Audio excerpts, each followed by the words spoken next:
Somebody come read Bhagavad Gita. You will read? Come on. Our publication by Macmillan Company, Bhagavad Gita is out.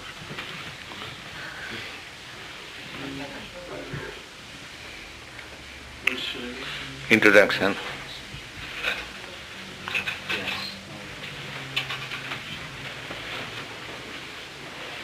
This is the introduction to Bhagavad Gita as it is. Namo Vishnu Padaya Krishna Pastaya Bhutale Srimati Bhaktivedanta Swami Prabhupada.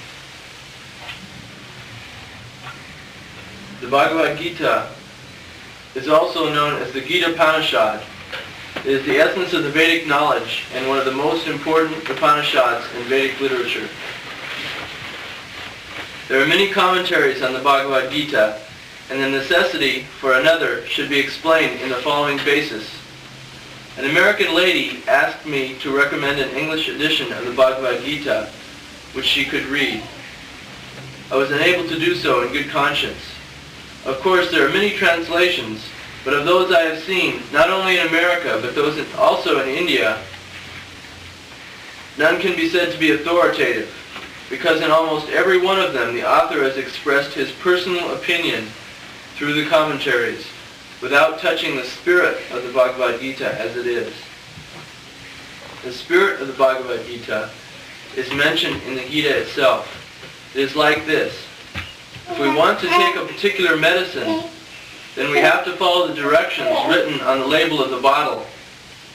We cannot take the medicine according to our own directions, or the directions of a friend not in knowledge of this medicine. We must follow the directions on the label, or the directions of our physician. The Bhagavad Gita also should be accepted as it is, directly by the speaker himself.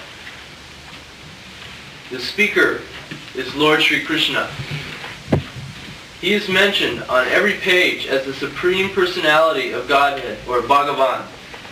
Bhagavan sometimes means any powerful person or demigod, but here it means Krishna. Most of you must have read some editions of Bhagavad Gita. I'll give you instances. One of the English translations, commentaries by Dr. Radha Krishna. And the 9th chapter, the Lord says, Manmana bhavamad bhaktam madhyaji mang namaskuru mavi vaishyashi kaunteya asangsaya. The Lord says that you just always remain thinking of me. That means always remain in Krishna consciousness.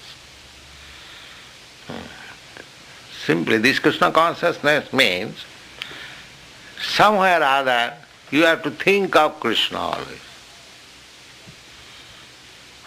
Somewhere or other. You just engage yourself in some activity so that it can remind you about Krishna. That is the process. Therefore, those who are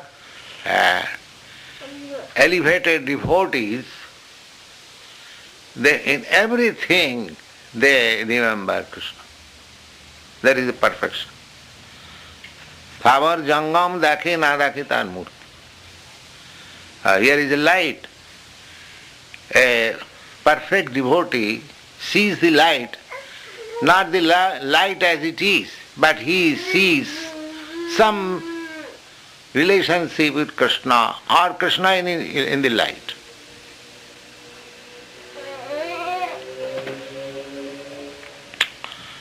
This is stated in the Bhagavad Gita also, that Prabhasmi Sasisurjaya Rasoham Apsu Kaunteya Prabhasmi Sasisurjaya. Krishna says that I am the taste of the water. Now when you are thirsty, you want water, you feel some nice taste in the water by which your thirst is satisfied. Yes, now I am satisfied. The Krishna says, I am that taste. Similarly, he says, Prabhasmi Sasusurja, the light in the sun, in the moon. I am that light. In this way, he has described. So when one is highly elevated in Krishna consciousness, in everything, in every action, and every phenomenon, he will see only Krishna. That is the perfection of Krishna consciousness. So that is being taught in the 9th chapter, and in this verse, Manmana bhava mad bhakta, always think of. This is the sum and substance of all spiritual advancement. What is that? Smartabam satato Vishnu. One should always be absorbed in the thought of Vishnu, the Supreme Personality of God. That is called Samadhi. That is perfection of yoga. The yoga system is the practice of the most lower class of men. I am to say spiritually, not materially. Because their mind is so much distracted from here and there, they have to concentrate the mind by practice and focus the mind on Vishnu. That is the yoga perfection, real. Now they are manufacturing so many other things, but the real yoga practice is this, that you have to and draw your attention from everything and focus the same on Vishnu form. That is yoga. Dhyanavasthita manasa pashyanti jam yogina. This is the definition of yogi. They are in meditation. Dhyanavasthita. Dhyanavasthita means meditation. So those who are yogis, you have heard so much about meditation. There is very popular word in your country. And what is that meditation?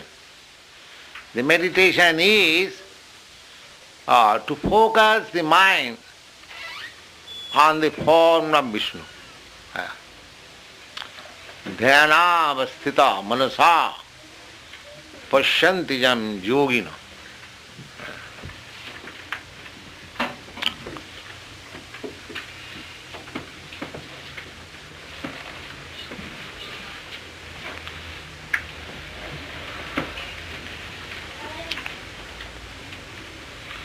So this instruction you will find in the 9th chapter.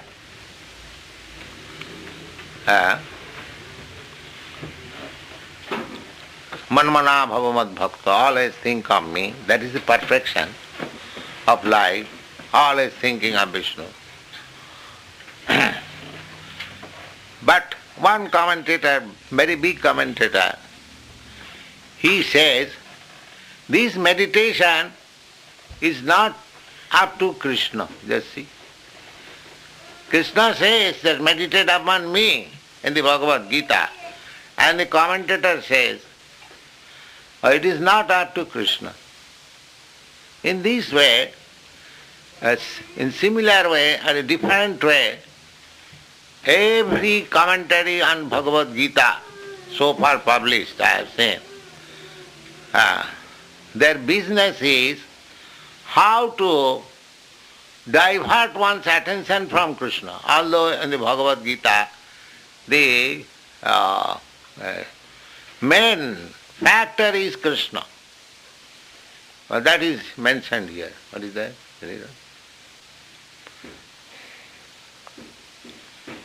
This Bhagavad Gita has come. Yes. The lessons was Bhagavan sometimes means any powerful person or demigod, but here it means Krishna. This is confirmed by all the... Now this Bhagavan, you have heard many times, I have explained. Bhaga. Bhaga means opulence. There are 6 kinds of opulences. What is that? Wealth, then influence, strength, reputation, and knowledge, beauty, and renunciation. Is it not 6? If a man is wealthy, very rich, just like in your country, Rockefeller, Ford, there are many rich men in your country is very rich. So, if one is very rich, he is called opulent. If a man is very reputed, famous man, he is also opulent. If a man is very influential, he is also opulent. A man is very strong. Now the strong man, formerly, strong man had respect. All the kings, they were respected on their personal strength. They had to fight with the opponents. So that is also opulence. Then beauty, a very beautiful man or woman, that is also opulence. And wise, very learned, wise man, that is also opulence. Scientist, philosopher, mathematician. So they are also opulent. And renouncer. A renouncer, that one who gives us everything. He has everything in his possession, but he disposes himself. That is called renunciation. Just like a king, Maharaj Bharat, under whose name India is called Bharatvarsha. He was the emperor of the world. But at the age of 24 years only, he gave up everything. His young wife, young children. Lord Buddha was prince. But a very young boy, at the age of 20 years or something like that. He gave up everything, his father's kingdom. This is called renunciation. At the present moment, hardly there is any instance of renunciation. But formerly, there were many kings, many princes who renounced everything for spiritual advance. So, these 6 principles are called bhoga. So, these 6 principles are there, just like we are minute part and parcel of the Supreme Lord, fragment, very small fragment. So, every one of us have got some money according to our capacity. Every one of us has got some strength or some reputation or some beauty or some knowledge. Comparatively, it may be that your possession may be greater than me, or others' possession may be greater than you. Not all of us on the same level, their comparative position. So, Bhagavan means you go on searching. When you find a person that nobody is richer than him, nobody is stronger than him, nobody is reputed than him, nobody is wiser than him, nobody is beautiful, more beautiful than him, and nobody is renounced than him. He is Bhagavan, he is God. So all these you will find in Krishna. That is the significance of Krishna. When Krishna was present on this material world, so Nobody could excel him in any of these opulences. Nobody. So far richness is concerned, he exhibited his richness, which is dream now. He married 16,108 wives. And each wife had a palace. And the palace did not require light. It was bedecked with valuable jewels. So at night, the light from the jewels will illuminate the rooms. Can you imagine such house? And not only that he married 16,000 wives and he was apart from them. No, with each wife he was present. With some wife he is talking, with some wife he is playing, with some wife he is looking after the children. In this way, Narada traveled all the houses, all the palaces. He saw Krishna is there engaged. This is called opulence. And so far power is concerned, there are so many fights with Krishna, nobody could conquer. So far beauty is concerned, you know Krishna's beauty, even from the picture. And all the gopis in Vrndavana, Krishna at the age of 15th, 16th year, naturally at that time boys are very beautiful. Any man even. So he was so beautiful that all the gopis prayed to Yogamaya. Everyone prayed, my dear mother, please give me Krishna as my husband. So, this is very nice significance. You see, that the day they prayed, the next day there was, perhaps you know, the Krishna's Vastrahan Leela. Vastrahan Leela means, in India still there are places in Punjab, when girls and women take bath, they keep their clothing in the river, I mean to say, not in the bathroom. In the rivers, they keep their clothing on the shore, on the bank, and they dip into the water completely naked. So that place is completely separate for the woman. No man can go there. That is the system, still somewhere. And they will take bath fully and they will come and they can dress. And woman, they are all naked, there is no shame. There no man or no boy can go there. This Vastrahan Leela was that Krishna and stealthily went there and took up all their clothes and got up on a tree with the clothing. And they cannot come out of the water. Krishna, you are very naughty, give us our clothes, give us our clothes. That was Vastrahan Leela. The purpose was, the people interpret it in a different way. But the purpose is very significant. Only devotees can understand that all these girls, day before, they prayed to Yogamaya, that everyone prayed that let us have Krishna as our husband.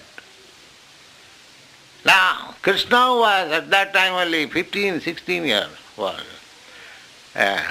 In India still, the boys of 15, 16 years are not married. At least he must be 20, 22 years. And girls are married between 12 to 16 years. That is the Vedic system. Neither it was possible for Krishna to marry all the girls.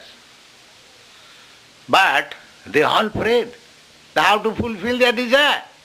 That was Vastrahan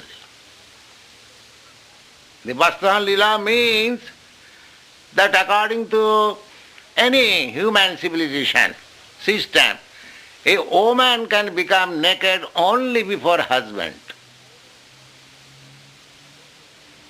So Krishna fulfilled that you are naked, I am before you, so I am your husband. That's all. Wholesale acceptance. That was the purpose. But the nonsense people, they differently interpret. So, Krishna's opulence, beauty, strength, and so far, wisdom, at least you can test. Now the wisdom, see, preliminary wisdom only, preliminary talks on spiritual matter is discussed in this Bhagavad Gita. And this book is still read even up to 5,000 years all over the world. Just see his wisdom. That is a test. Big scholars, big religionists, philosophers, they are bewildered still about Bhagavad Gita. Therefore there are so many interpretations. But what is this Bhagavad Gita? Bhagavad Gita is the ABCD of spiritual knowledge. It is not very high depth of spiritual knowledge. High depth of spiritual knowledge is in the Srimad Bhagavatam. And this is only entrance, just like children are taught ABCD or first book of knowledge. It is only the first book of knowledge. And what is that first book of knowledge? The first book of knowledge teaches from the very beginning that you are not this body. That is the beginning of knowledge, spiritual knowledge. And the whole world, great philosophers, the great politicians, now, yesterday the boys gave me one paper. There is discussion about transcendental meditation. There was publication of our activities also and some other. So, the so-called transcendental meditation, they are discussing on the mind. And the Bhagavad Gita, mind is immediately rejected as matter.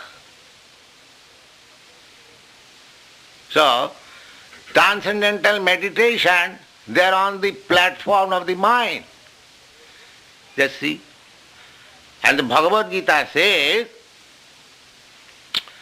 that mind is external nature only. Indriyani pararahu indriyabhya param manaha manasastu paro buddhi buddhestu ja parasha. In the gross material concept of life, we are under the impression that I am this body. Therefore, we are concerned with the senses. If our senses are gratified, we think we are now satisfied. So, this is the gross type of existence. When it's the existence of ignorance, illusion, maya. When one is under the thought that I am this. This is illusion. Illusion means you accept something, something is presented as reality, and you accept it. Just like the example is given, water in the desert, mirage. There is no water, but an animal is hankering, is running after water in the desert. That is practical. Due to sunshine, there is a reflection. It appears in the desert. Sometimes you might have seen, not here, in India we have seen several times, Exactly, there is vast water and it is reflecting. The reflection. That is called minus. There is not a drop of water, but the animal, when he is thirsty, it thinks that there is water. He jumps into the desert and the water is going ahead, and he is running after it and then dies. So, this illusion that I am this body. So we are after this sense gratification. Body means the senses. So that is marriage, illusion. Just like the animal is running after water in the desert. So even this yoga system, the Hatha Yoga system, that is also based on this illusion. They are trying to put this water under certain exercise and thinking that they are elevating themselves in spirit. But Bhagavad Gita in the beginning says that you are not this body, neither this mind. This is the beginning of Bhagavad, and that is ABCD. Any person who does not know that I am not this body, he has no even ABCD knowledge of spiritual kingdom. If one is attracted with this bodily function or mental function, he is outside the spiritual purview altogether, rejected immediately. That test is in the Bhagavad Gita. So these people, the so-called yogis, so-called karmis means the ordinary worker. Those who are running in the street with motor cars, this one, that way, very busy. You see? What are they? They are karmis. Karmis means under the bodily concept. They are thinking that comfort of this body and sense gratification is the end of life. That is karmi. If they have got very nice apartment, a nice wife, and good bank balance, and a very nice dress, there is perfection. That's all. That is karmi. And jnani means when they are confused, just like there are a section of people in your country, they have seen enough of this material happiness, they are searching after something wrongly. But actually, those who are intelligent, they don't remain confused. Actually, they want to see what is my actual position. They are called jnani, man of knowledge. So, jnana or knowledge is on the mental plane and karma is on the bodily plane. So, some section of people, they are engaged in this bodily platform, and some section of people are engaged in the mental platform. Whatever religion and process of elevation of life we have manufactured, they can be grouped in two ways, mental and bodily. That's all. And Bhagavad Gita is transcendental. Neither on the mental plane nor on the bodily plane. Therefore the last instruction of Bhagavad Gita is Sarva dharman parittajya. Dharma, you have created so many religious principles, so many concocted spiritual ways of life or material ways of life. Somebody are materialist, somebody are so-called spiritual. So Krishna says that you have to give up all this nonsense on the mental platform and bodily platform. You have come to the transcendental platform. And what is that transcendental platform? To understand your relationship with Krishna. That is Krishna consciousness.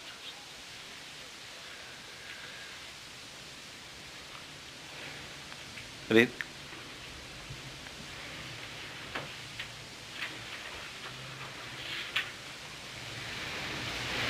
This is confirmed by all the great teachers, including Shankara and Sri Chaitanya Mahaprabhu. In India, there are many authorities on Vedic knowledge, and they have virtually all accepted Sri Krishna as the Supreme Personality of Godhead. We should therefore accept the Bhagavad Gita as it is, directed by the Supreme Personality of Godhead. Here is an important fact. The other day while I was walking, I saw one advertisement of tourist agent. India's picture is given, the wonderful land. The wonderful land. Anyway, so I asked Kartikeya, so India is considered very wonderful? He said yes. Anyway, India is still considered the land of spiritual cultivation. Even one Chinese author, he has written that if you want to study religion, then you have to go India. He's impartial. He's not Indian, not an American, any country. He is Chinese. Chinese are considered to be communist country, but he is very impartial. He said that if you have to learn what is religion, then you have to go to India. Anyway, India, actually it is the land of religion, Dharma Kshetra. Although it has gone down at the present moment, but anyway, there are two sections amongst the Indian bona fide religionists. That means bona fide religionists means those who are following the Vedic principles. They are called bona fide. That was the system in the bygone ages, even 1,000 years ago. Now, that's like Buddha religion. Buddha religion is also Indian religion. Lord Buddha, he was Indian. He, just like Lord Chaitanya began his propaganda from Bengal, Lord Buddha made his propaganda from Bihar. He was Indian.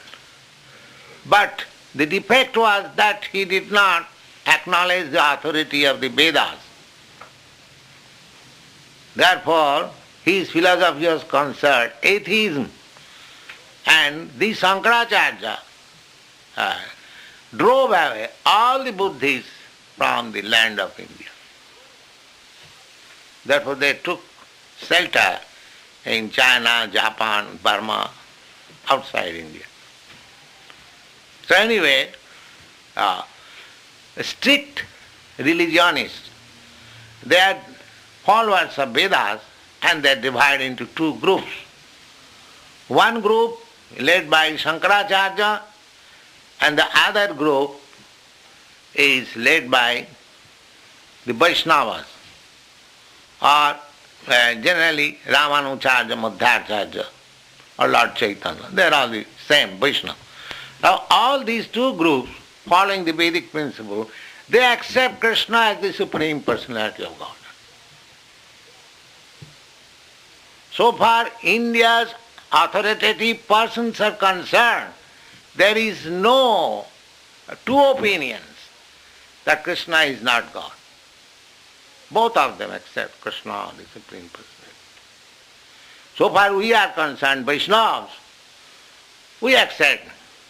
There is no doubt about it. There are four different parties of Vaishnavas. All of them accept Krishna, the Supreme Personality of Godhead. There are 8 commentaries on the very authoritative, very enlarged commentaries on the Srimad Bhagavatam of these Vaishnavas, and all of them accept Krishna.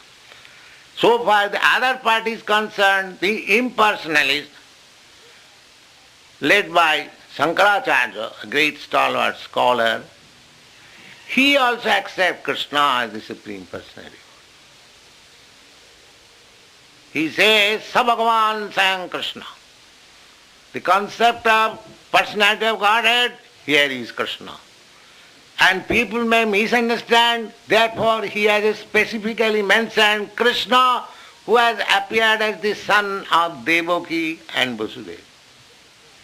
Particularly, just like when you have to put your identification, you have to give your father's name or your husband's name.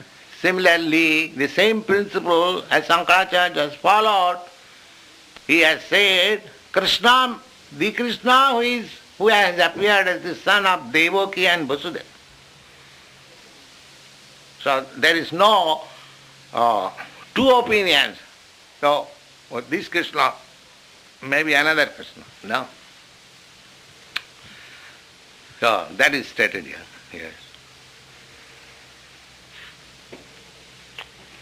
Krishna is accepted as the Supreme Personality of Godhead by all the followers of Vedas. That is a fact. Yes. Now in the 4th chapter, the Lord tells Arjuna that this yoga system of the Bhagavad Gita was first spoken to the sun god. The blessed Lord said, I instructed this imperishable science of yoga to the sun god Vivasvan, and Vivasvan instructed it to Manu, the father of mankind. And Manu in turn instructed it to Ikshaku. This supreme science was thus received through the chain of disciplic succession, and the saintly kings understood it in that way. But in the course of time, the succession was broken, and therefore the science as it is appears to be lost. That is the instruction in the Bhagavad Gita, that this science of Bhagavad Gita has to be accepted by disciplic succession. That is the way of accepting any scientific thing. Just like even in material science.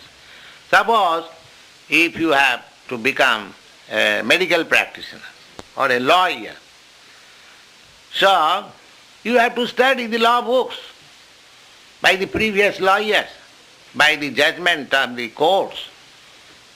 One who has studied the previous records of legal implications, he is best lawyer. Similarly, a medical practitioner who has studied the previous books and knowledge and experience, he is called experienced physician. The same principle is there. That the spiritual knowledge, you cannot manufacture any spiritual knowledge. That is atheism. You cannot manufacture any religious principle. It is not possible. That is not accepted in Vedas. Dharman tu sakshat bhagavat prani. Dharma means the rules and regulation which is given by God. That is accepted everywhere, in Bible, in Quran also. The laws of God. You cannot manufacture. So Krishna said that this principle of Bhagavad Gita, at the present moment Bhagavad Gita is being interpreted by anyone and everyone according to his whims. That is not permissible. That is not Bhagavad Gita. We have to understand this. Simply Bhagavad Gita is that which is received by the parampara system. That is being explained. Arjuna was neither a great scholar nor a Vedantist, but a great soldier. A soldier is not supposed to be scholarly, and so Arjuna was selected to understand the Bhagavad Gita because of one qualification only. He was a devotee of the Lord. This indicates that the Bhagavad Gita is especially meant for the devotee of the Lord. So this point is discussed that just like this yogi, Maharishi, he has also written one Bhagavad Gita. Now what right he has got? He has no right to say anything about Bhagavad Gita because he is not a devotee. Bhagavad Gita is taught to Arjuna. He was neither a yogi, nor a scholar, nor a Vedantist, nor a Brahmin even. He was Kshatriya, nor a sannyasi even. He was Grihastha. He had 3 wives and so many children. And he was fighting for kingdom.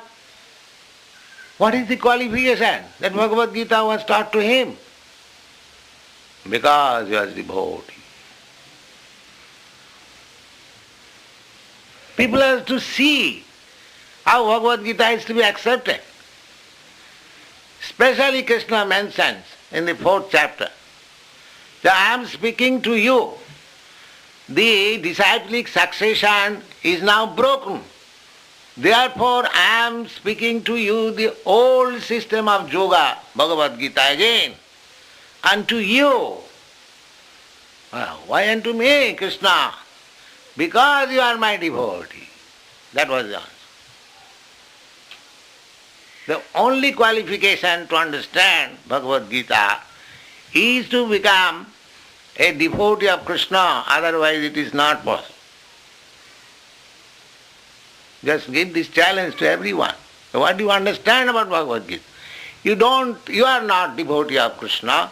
How you can understand Bhagavad Gita so that you are speaking of Bhagavad Gita and cheating people? So, bring all the books which are published in your country and find out a single man who is a Krishna's devotee. Nobody of them. Then what authority he has got to write on Bhagavad Gita? He has no right. It is simply poking your nose in others' business. Nonsense. Just challenge this person. What right you have got? He has no right. The rascals, they said everyone is God. And how they can be devotee? Does a devotee say that everyone is God? They say God is one.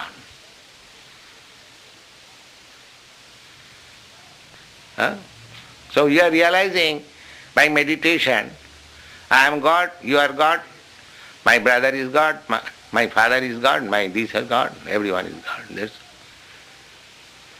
This is the going on. You want to stop all this rascaldom. That is our challenge. We may not have many followers. We don't care for that. We don't want these nonsense followers, many thousands. What they will do? But if we can turn one man into Krishna consciousness perfectly, he can do tremendous work in the world. That is our principle. We don't want nonsense. But this is the principle of understanding Bhagavad Gita. Go on. There are 3 kinds of transcendentalists: the yogi, the impersonalist, and the bhakta, or devotee. Krishna says to Arjuna, I am making you the first man of the disciplic succession. The old succession is broken. I wish to re-establish the line of teaching which was passed down from the sun god. So you become the authority of the Bhagavad Gita. The Bhagavad Gita is directed to the devotee of the Lord who is directly in touch with the Lord as a friend. To learn the Bhagavad Gita, one should be like Arjuna, a devotee having a direct relationship with the Lord. This is more helpful than yoga or impersonal philosophical speculation. A devotee can be in relationship with the Lord in 5 different ways. He may have a passive relationship. Now here is explained who is a devotee. That is explained. Here. He may have a passive relationship. He may have an active relationship. 3, he may be in friendship. 4, he may have the relationship of a parent. And 5, he may have the relationship of a conjugal lover of the Lord. Arjuna was a devotee in relationship. The passive relationship is simply realizing, how God is great. God is great. one is thunderstruck with the greatness of God, that is passiveness. God is great.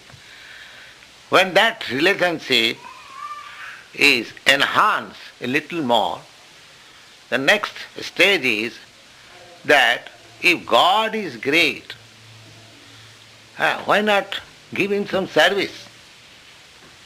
Just like we are accustomed to give some service to some person who is greater than me. That is the laws of nature. Just like the animals. The animals are giving service to the man because the man is supposed to be greater than the animal. Similarly, one man is greater than the other. So, the smaller man is giving service to the greater man. That is the law of nature. So when this sense comes, if God is so great, not that God is great, therefore exact from God the things of my sense gratification. No. The real love is that God is great, God is supplying us so many things, all our necessities, why not render some service to God? This consciousness is further development. The next development is to give service to God as friend, just like Arjuna is giving. And the next development is to render service to God as parents. And the highest platform of service rendering to God is conjugal love. So there are different stages, that is explained. God. Arjuna was a devotee in relationship with the Lord as a friend. This friendship is different from friendship in the mundane world. This kind of friendship is transcendental. Everyone has some relationship with the Lord. Unfortunately, in our present status, we have forgotten that eternal tie. Yet each of the millions upon millions of living beings has its particular relationship. By the process of service, one can revive one's original status with the Lord. Now, this relationship is already established. Because I am eternal, God is eternal, therefore my relationship with God is also eternal. That relationship is there. Now, due to my covering of this material body or influence of material energy, I have forgotten. This is my position. In the conditioned state, in this material condition of life, our position is that we have forgotten our relationship with God.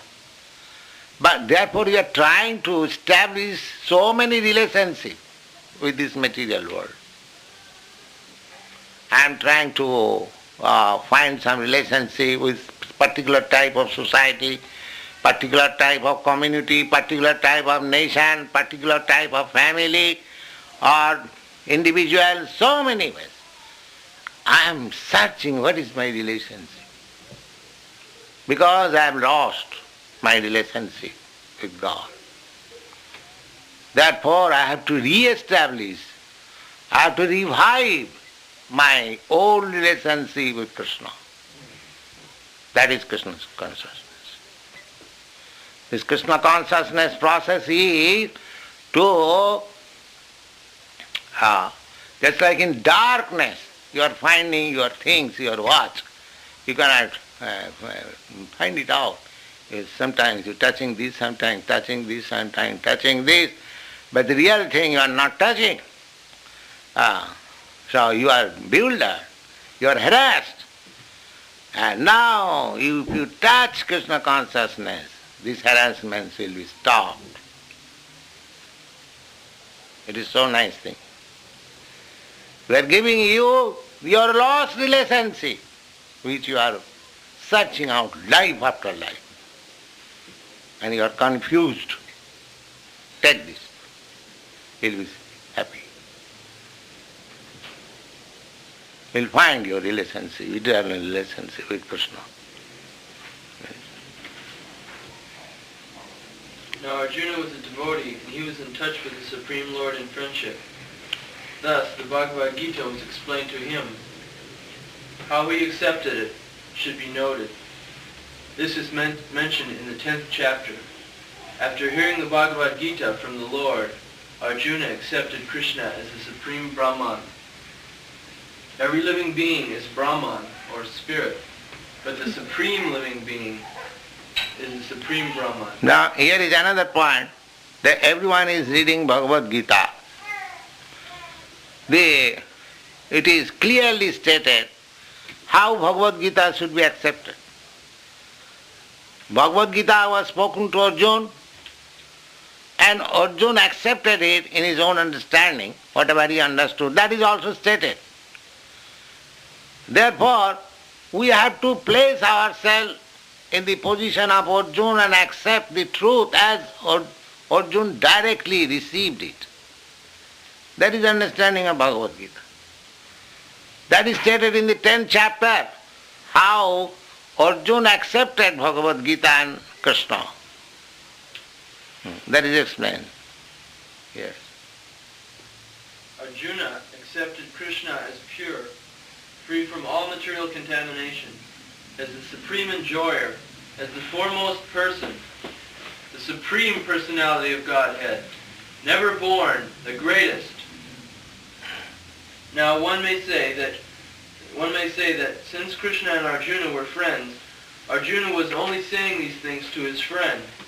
But Arjuna mentions that Krishna is accepted as the supreme personality of Godhead, not only by himself, but by Narada, Vyasa, and numerous other great persons. Authorities.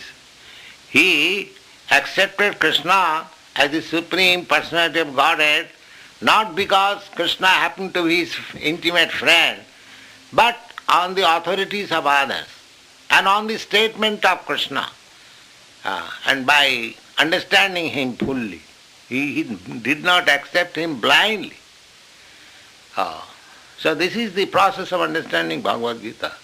And although he understood fully, because in future so many rascals will come and proclaim himself that I am also incarnation of Godhead. Therefore, in the 11th chapter, Arjuna requested Krishna, say, if you think you can show me your universal form, so that in future others will accept some bogus rascal as the Supreme Personality of Godhead. He may test by seeing the universal form of the person. So who can exhibit this universal form except Krishna? So we have explained this Bhagavad Gita in the parampara system, as we have heard from authoritative sources. So it may be a new contribution to your country, because in every edition they have concocted some ideas about Bhagavad Gita, but we are presenting Bhagavad Gita as it is.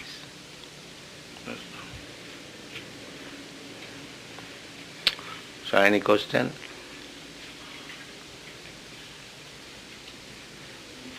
You commented that Swami Prabhupada, that everyone has a natural desire to have a relationship with Krishna, but that because... Not desire, but he is already established.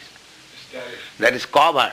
Just like your relationship with somebody as father and son, it is established. You might have forgotten. You might have left your home since a very, very long time, and you do not know who is your father. But there is some father. That is a fact.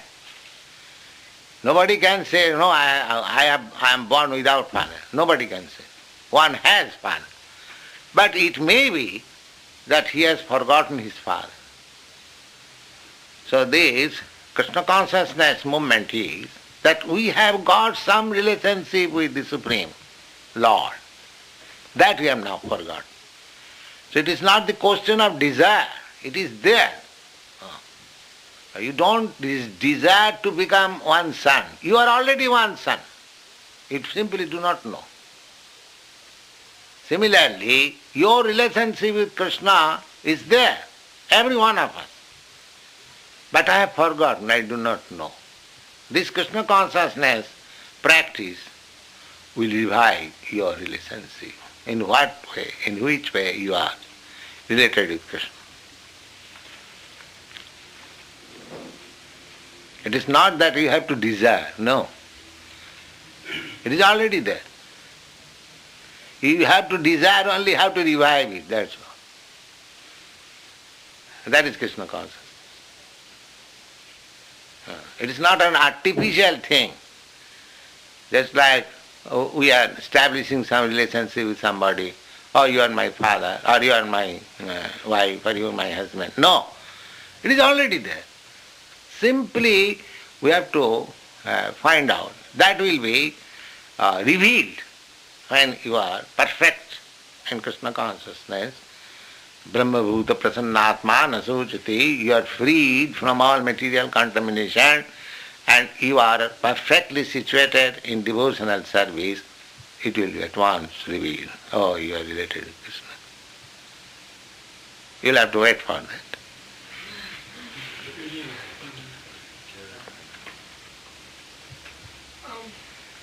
Who was Jesus' father? Who was Jesus' father? God. You do not know that? Oh, he said that I am son of God. How is that? You are asking of Jesus, you do not know this? He said himself that I am son of God. You do not know this? Well, I didn't know that. I didn't know that. I wasn't thinking of that kind of father. But don't we all have? What is that? He said. Aren't we all the sons of God? Yes.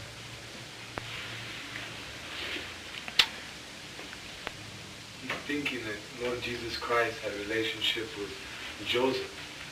Joseph was married to his mother Mary. And so he's thinking, what is Jesus' relationship with Joseph if Jesus is son of God? And Joseph raised him up from a little boy. Yes. Just like every spirit soul is son of God, but materially we think somebody as father, but real father is God. That is stated in the Bhagavad Gita.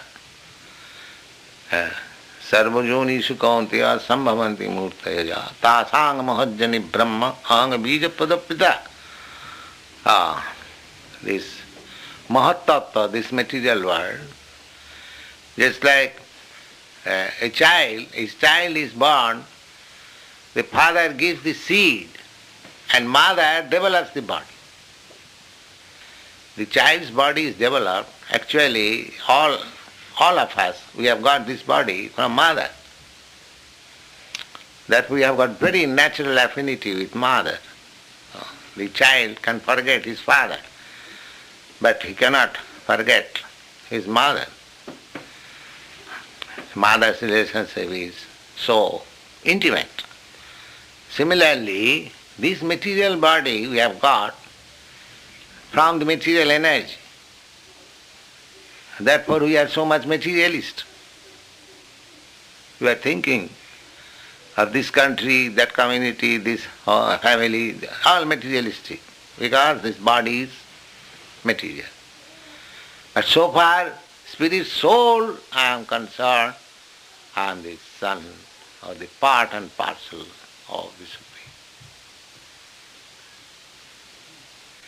So material nature is the mother and God is the father. And we are exhibited in so many forms. 8,400,000 of forms. So one who has understood this truth, that God is Father, he no more looks, this is cat, this is dog, this is cow, this is black, this is white, this is Chinese, this is American. No. That is universal. Brother, oh, they are my brothers. Brahma bhuta prasannatma. No more enmity. They are all my brothers. Samas sarvesu bhutesu. With everyone, he is on the equal level. For they are spiritual part and parcel of my Father. This vision makes one advance in Krishna consciousness.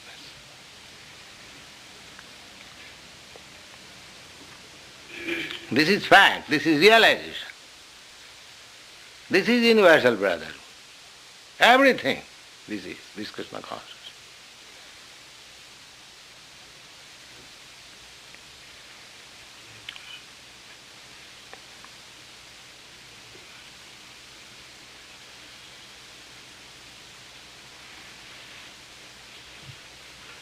What is the proper relationship of the devotee to Radha?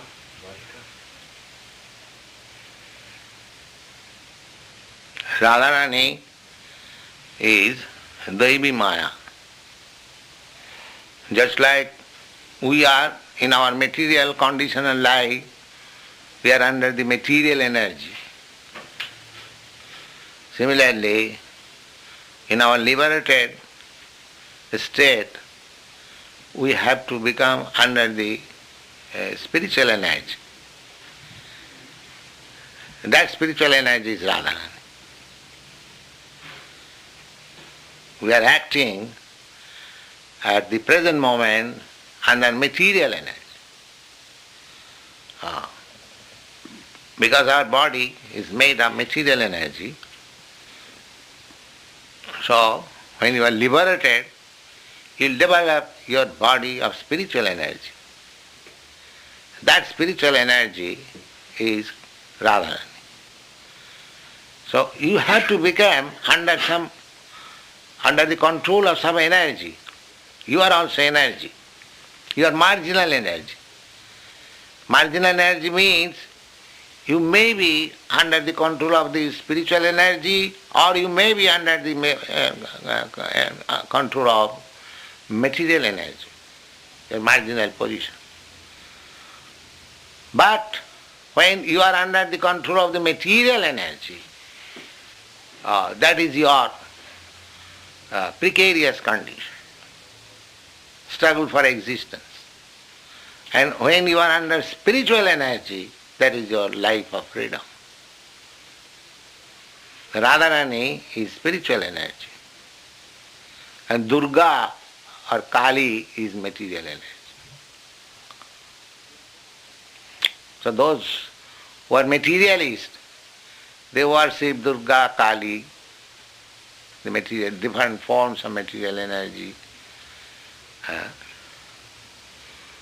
And so in both the cases,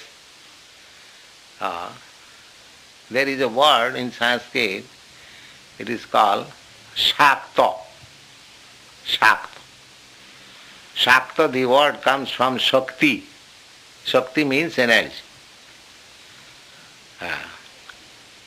So there is a division that those who are worship of the Supreme as Mother, just like the worshipper of Goddess Kali.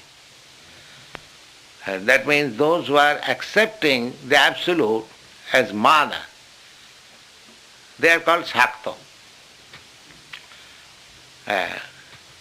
The Shakta, the Vaishnava, they are also Shakta because they are also accepting another, this pure energy, personal energy or internal energy of Krishna.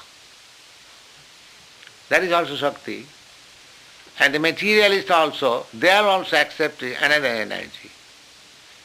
The one energy, the spiritual energy, is in our normal condition, and material energy is our abnormal condition.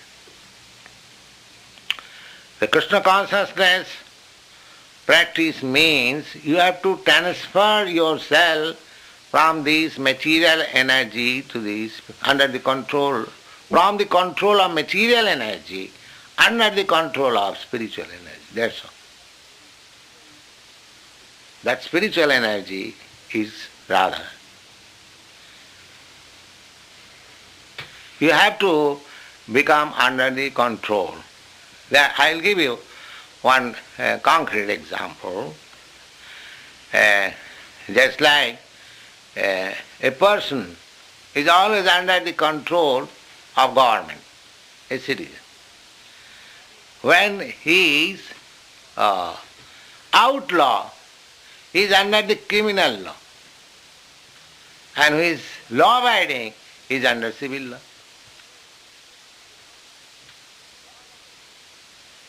He cannot say that I cannot remain within the law of the government. He has to. That is his position. Artificially he may deny, but he will be forced. Similarly, our position is part and parcel of the Supreme Lord. And as part and parcel, we have to render service. If we voluntarily render service out of love, that is spiritual energy. And we are forced to render service under pressure, that is material energy.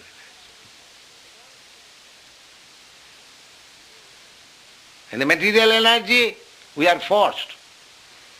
Who wants to become, suppose you are American, if somebody says, would you like to become a dog next life? Would you like? Anybody would like?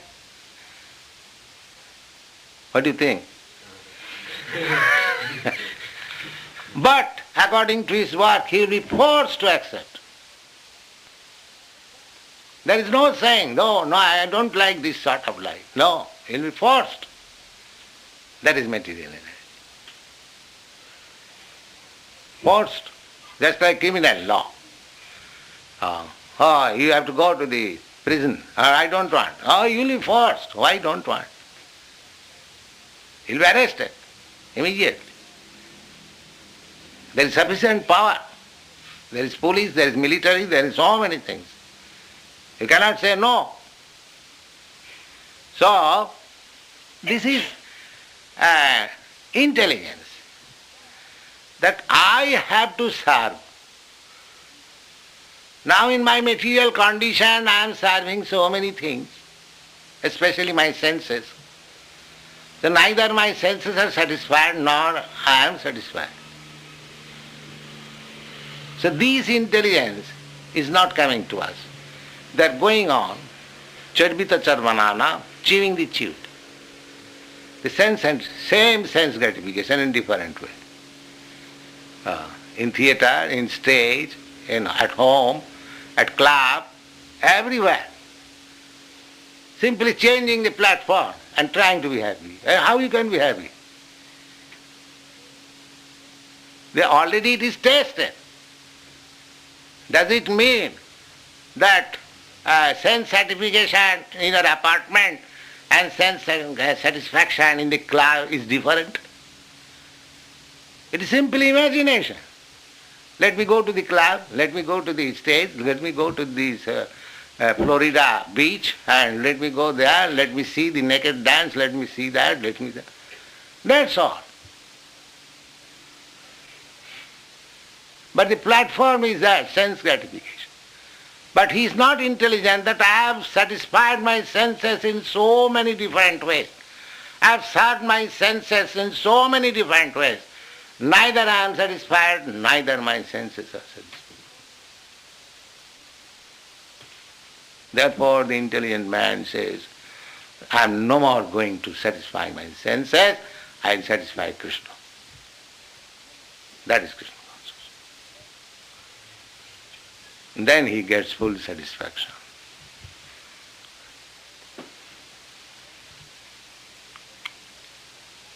This is voluntary. This is called surrender. That I tried to satisfy the whims of my senses so many lives. I have become frustrated, confused. Let me try this life to satisfy the senses of Krishna. That's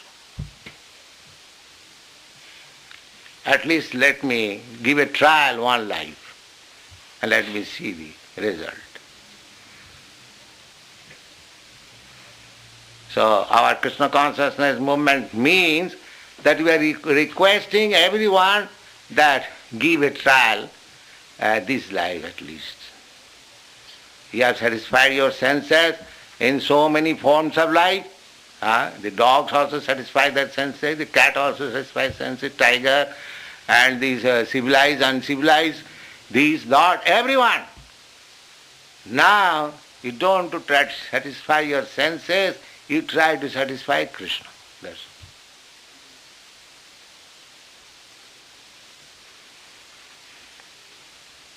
all. And Krishna being full, complete, if Krishna is satisfied, your senses will be satisfied automatically. Therefore his name is Govinda. Govindamadi purisam tamang bhajami. Govinda means who satisfies the senses. You don't think that your senses will remain unsatisfied. It will be completely satisfied. That is the secret of Krishna consciousness.